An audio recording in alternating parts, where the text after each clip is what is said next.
Hi and welcome to JJ's Productions. We're doing another Stoke City vlogcast. We're previewing Sheffield Wednesday versus Stoke City, and with me as always is Jan.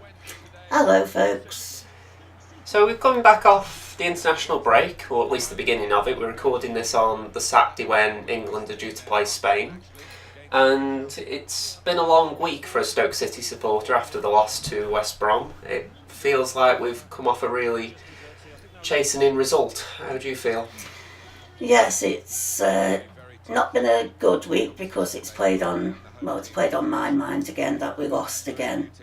Even though I don't think they had a bad match.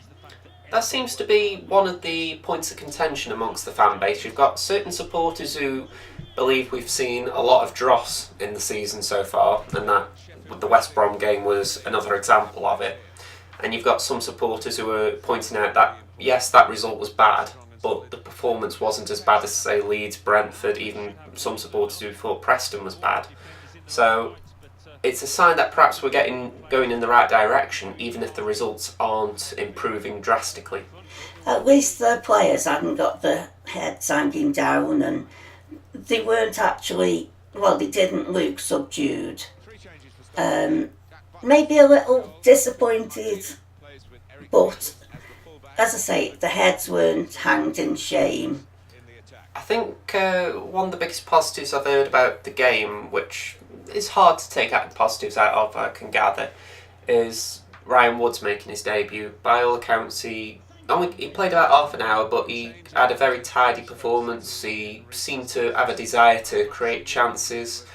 I'm sure someone was relishing in the point that he created more chances in one game than Joe Allen had across an entire season so far. So I think we've got a player on our hands in that way. I'm just curious to see what he can do with 90 minutes under his belt. Now, I'm going to be honest with you. Last weekend I wasn't well, and I did take notice of the match, but I can't make them many comments because it'd be a lie. So I'm just going to comment on the things I do know, so you know that I am being truthful. Okay. Well, it's like I say, this is basically second-hand reporting on my part. I'm trying to glean the positives that the fan base are reporting on. And for me, I think that was one of them. We got a good player there. By all accounts, Sayadu didn't have a good game, but I think there was still a bit of disappointment that he came off. You've got Benikofobi not starting. That seems to be a point of contention amongst the fan base, just in the sense that you've got Dwight Gale scoring against us, and then our big money signing, as it were, is on the bench at the expense of Peter Crouch, who I think everyone in the fan base, at least, is agreed that he shouldn't be starting. Now, that's one thing I will comment on. Yeah, go on. I got in there quick. I don't agree that Peter should be starting. No way. I think he should come on round about the 70th minute, or maybe a bit earlier, but certainly not straight after half time. And he certainly shouldn't be starting. I mean, he's got his book signing in the week, on Monday at the Pottery Centre, and there's a chance we might be going if you're in a bit of better health. And I would like to meet him for that reason, just to see how he is actually thinking the season's going on, because, even if you just get a quick chance to ask a question, I think that's the one that is on most Stoke supporters' lips. How do the players actually feel the season's going? Because they can't think it's going great, but I'm wondering if inside the camp it is a little bit calmer than outside. Well, I should think so, son, because it certainly wasn't at the beginning of the season. And hopefully they are bonding, for the want of a word, together now, in the dressing room especially, because I had this horrible feeling that they weren't. I mean, I'm still in some agreement with you there, that I don't feel like they're as tight a bunch as maybe some Stoke squads in the past. I mean, I feel awkward for saying it, that I've picked a team here in the game play I'm showing you, where I picked 5 at the back, and I put Ryan Shawcross in there with Ashley Williams and Bruno Martins-Indy. And it's partly because we haven't got James McLean, and Tom Ince he should be fit, but it's not 100% certain he will be. And the reason why I'm bringing this up is, if it was a case that Williams and Martins Indy started but not Shawcross, I don't believe any Stoke fans could complain, because he hasn't really done much of note in the sense of either leading or defending. He's actually very passive in the first 6 games as Ryan. Yeah. And I think if there was one player who has to be under the immense pressure now, it is Ryan. You know, Moritz Bauer seems to have taken a lot of the brunt for the first 2 games, but Yeah. Ryan's now got to either step up or step out. You know, it's as simple as that. I mean, I wasn't really keen on Ashley Williams joining the club, Yeah, I agree there. but he hasn't played bad for us when he has played. Okay, he got sent off, but... I don't think anyone covered themselves in No. anything good that day. But Well, I honestly think, sorry son, I honestly think that he needs to take over the captaincy from Ryan, because whether that's too much for him, I don't know, but he certainly isn't dwelling in it that he's the captain. He doesn't spur the team on. You know, when you have a goal scored against you, it's up to him to say, come on lads, start again. Chins up and get going.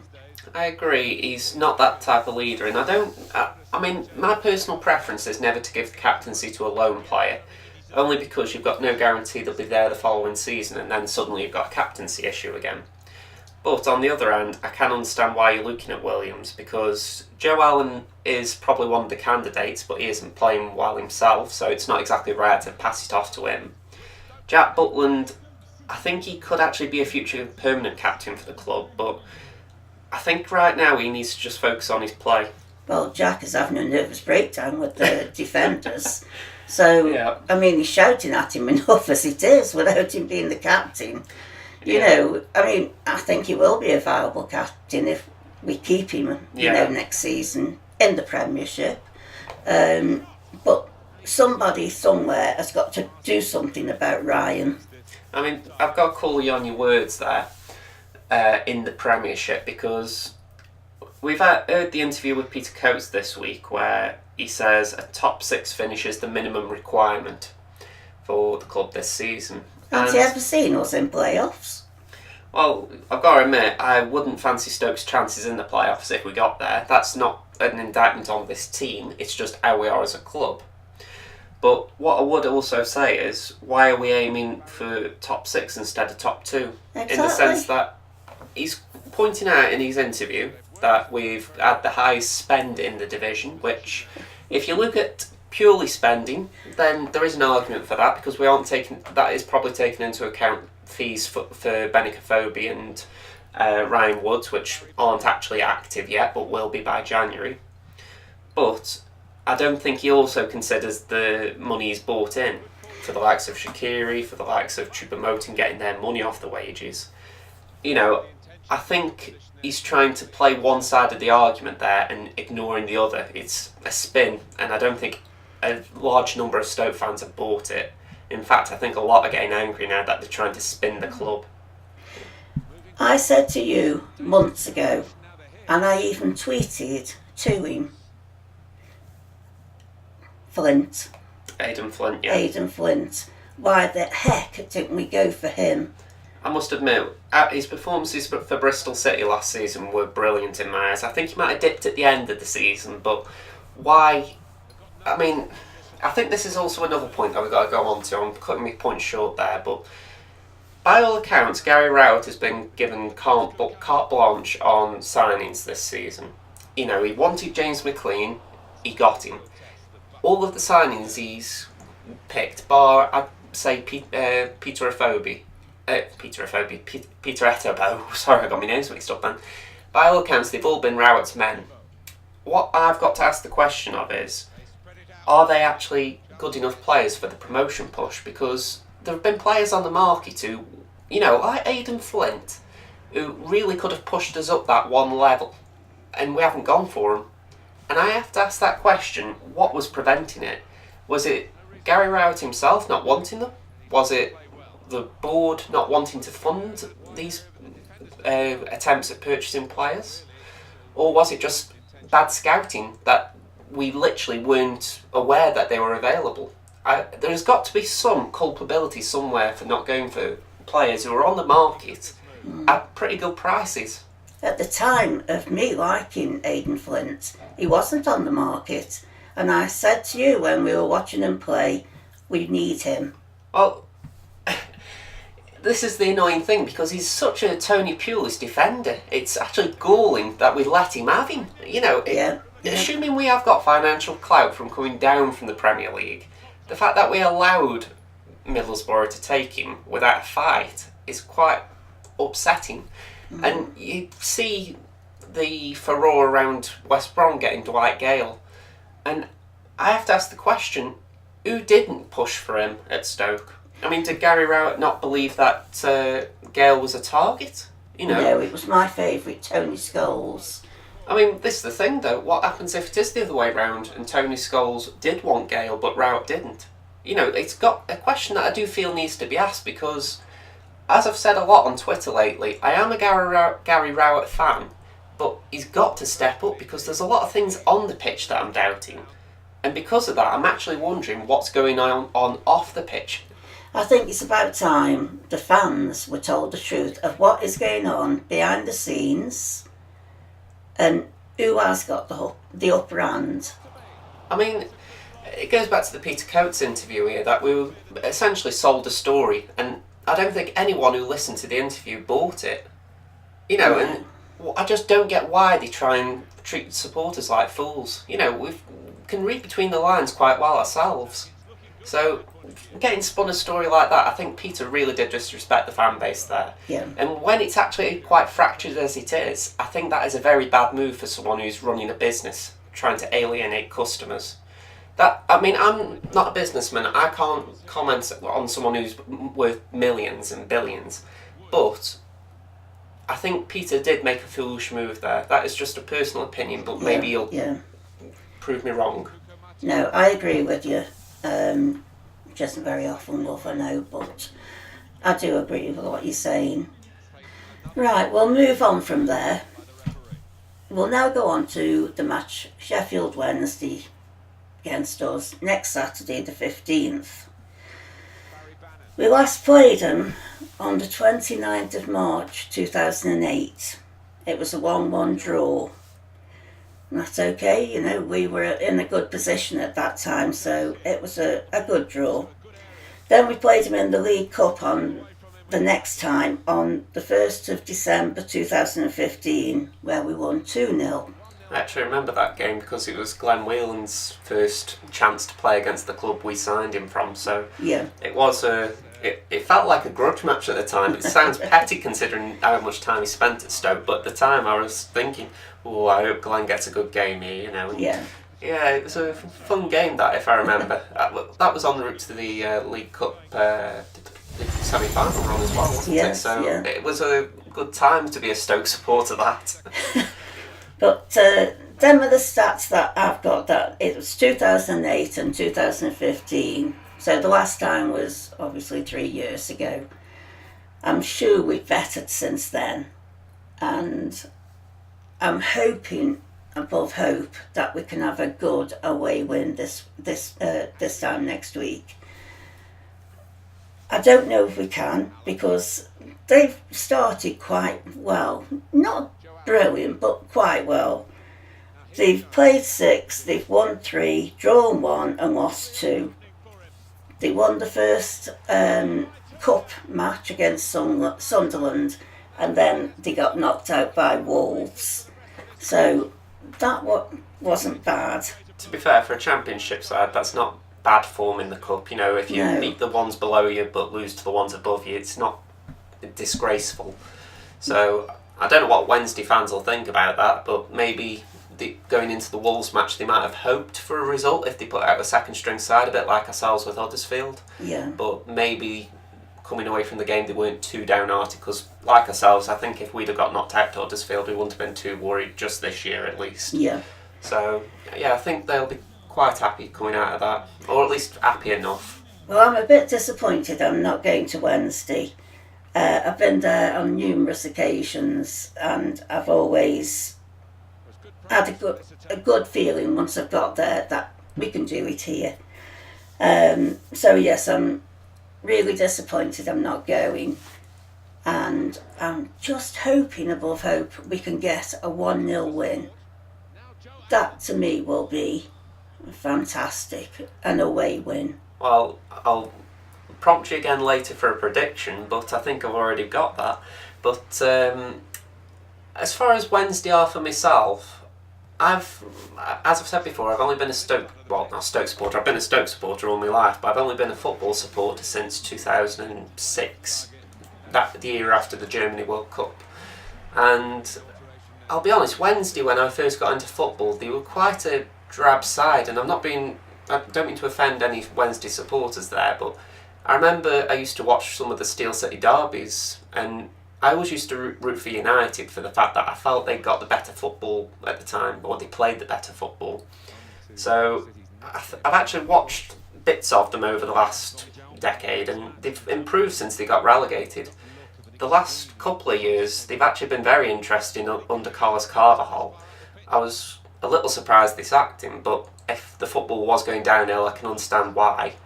But I'm very interested what's going to happen under the new manager. I'm not exactly sure how to pronounce his name. Is it Luaxi?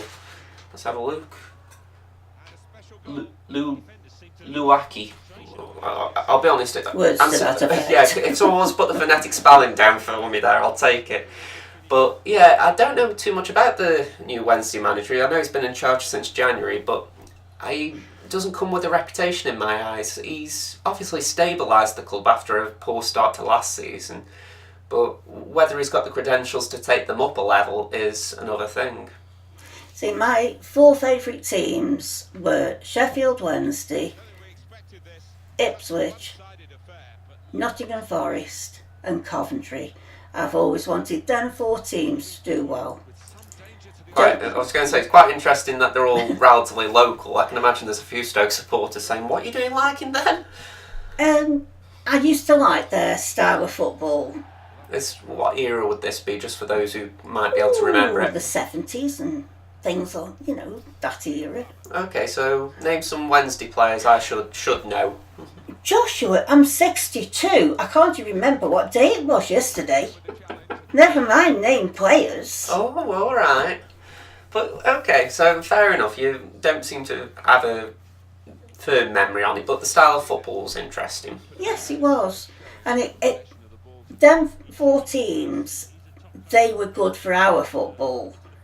We always seemed to do well against them. Okay, we might have lost, but we always seemed to play the best football against them. Was it a bit like, for example, how under Tony Pulis we always used to do well against West Brom because of, it was like the rough and ready football versus I remember the West Brom team of when they got promoted at the same time as us, they were like the Brazil, they called themselves a Brazil team of sorts. So yeah. Was it a bit like that, maybe, that we could rough up the prettier teams, as it were? Yeah, and I think that's what it was, especially against Coventry, because I used to think they were the posh team. Don't ask me why, I don't know. But I was always so happy when we could beat Coventry. Yeah. But I did like their style of play. I think sometimes that might have an impact as well, that if you do beat a team that have got a good style of play, or, are playing well in general, I think you just get that little bit of an extra buzz anyway. Even if you are expected to beat them, it's just a little reaffirmation of how good you are. Yeah. And maybe if we get a result against Wednesday this time, it'll give everyone a little boost. Not only because we haven't won an away match of any importance, probably since December. Oh, no, it wouldn't be December, would it? It would be the Watford game, wouldn't it? Yes. So we're going back to October, was that? Or September? I'm losing track, I'll tell you. But yeah, it's a very long run since that time. So if we get the first away win on the board, maybe, like yourself, how you're saying it was just a good scalp to have, maybe this would be just something that could start a run. Well, I hope so. And it's Wednesday. I would like to do it against. I'm sorry, Sheffield Wednesday fans, I really am, but you do hold close to me that I do love you as a team, but obviously I want my team to win. I mean, I've got to admit, I've got less against Wednesday than I did when I first got into football, and like I say, that was purely down to the football I seem to remember. I can't exactly remember who the manager was at the time. I think it might have been... It wasn't Alan Irvine, but I think it was... It might have been Brian Laws or someone who was in charge of Wednesday when I first got into football. And I just really didn't get what Wednesday were all about. I think Kevin Blackwell was in charge of United, and I always used to like their football more under him. It's funny how all of these managers I'm referring to are pretty much out of the game right now. But it's just a case of... I think it's a sign that they've come on a long way, that I actually look at their team now and I'm actually more fearful of them with Stoke in the same division. I mean, you've got Fernando Forestieri, who... There was a bit of me thinking, would Stoke be interested in him? Because he's a... Best way I've been impressed by him is he always seems to have goals at the right times. You know, whenever I've been looking at the score ticker over the years, it's always been his name when they've needed a goal. You know, it reminds me a bit of ourselves with maybe Ricardo Fuller. And, yeah, like I say, it's maybe just a general impression I've got, but I feel like he is a bit of a talisman for them. And I think it's quite a good thing for Stoke that he's not going to be available for the next couple of games. So I'm curious how they'll get on without him available, because I know he hasn't started the last game, but maybe he would have had an impact had he been available. Yeah, I mean, I'm just going to change it just a slight bit there. After the last cup match and cometh the draw, I said to an old colleague of mine, Shippo, "Oh, well done last night for getting that win. It was a right good win." And he replied, "Yeah, thanks, Jan." Blah de blah. Next day, who do we draw? Shippo's team, Nottingham Forest. Now we're sworn enemies again. It's sort of how football works, though. I mean, it's like you've admitted your praise for Sheffield Wednesday, but when next Saturday comes, it's just ignored for 90 minutes. Yeah. You know, and I think that is football in a nutshell. There are teams who you will like, and when you play against them, you put your rivalry your admiration of them to one side for a second. But there are also teams who you dislike, and you actually want to beat them more just for the fact that you have a dislike for them. You know, and I've enjoyed those matches a lot down the years, but I've also enjoyed some of the ones I admire as well. Well, my family live up in Manchester, and they are Manchester United supporters. Don't hold it against them too much, Stokies. I was just going to say. I thought I'd jump in there. My nephew is a season ticket holder, and because I love my family, I like to know how United are going on. It doesn't say I love United, but I always look how United are doing, just for my family, you know. But if we were to play them again this year in the cup, whatever, I'm a solid Stoke City supporter, and I don't give a monkeys about United at that time. But I do watch that team as well. Yeah, I mean, we're going round in a little bit of a circle here, but it just reminds me of what we were saying about having admirations for the clubs, and especially under the Sir Alex Ferguson years, I always used to admire United. I mean, they were literally the team as I grew up. Even when I wasn't really a football fan, I knew of Manchester United and how good they were. So when it's come to the recent years when I was at matches and we'd either get a scalp against them or we'd maybe even get beat, there was always an excitement around the game for me, because it was a case of, can we actually get a result? And I think for me that is one of the more exciting things, because if you lose a game against a team you don't like, then it's a case of, oh god, that's horrible, you know. Whereas I think if it's against a team that you do have some level of respect for, coming away from the game, if you have a good result, you feel great. It's like, wow, we've done brilliant today. Whereas if you do have a bad result, at least you can sort of shrug it off a little. Now, you still dissect the result and see where you went wrong, but there's a bit of, yeah, they're a good football team, you know, and I think that's something that some Stoke supporters maybe need a little bit of reflection at times as well, because going back to the West Brom game, I think there was an over-analysis about what went wrong, whereas maybe if we'd have just taken a little time to reflect, we could see that West Brom aren't a bad side. You know, maybe we were being overly critical about that game in particular. I just feel sorry for the fans who go away and we come back with not the result we want. That's all I want to say on that. Yeah, I mean, I think that's the bottom line right now, isn't it? We just want the supporters to have a good day out and come back with the good results, that they aren't just having drab away days all the time. Yeah, So you've already had your prediction of a 1-0 win, haven't you? I have. I'll be honest, I think for myself, as much as I'd like the win, I'm going to go back to my Brentford idea that I just wanted 0-0. I know we're not scoring goals and that might be a concern for supporters, but I just want that clean sheet again against a team that we're going to struggle to get it against. So 0-0 for me.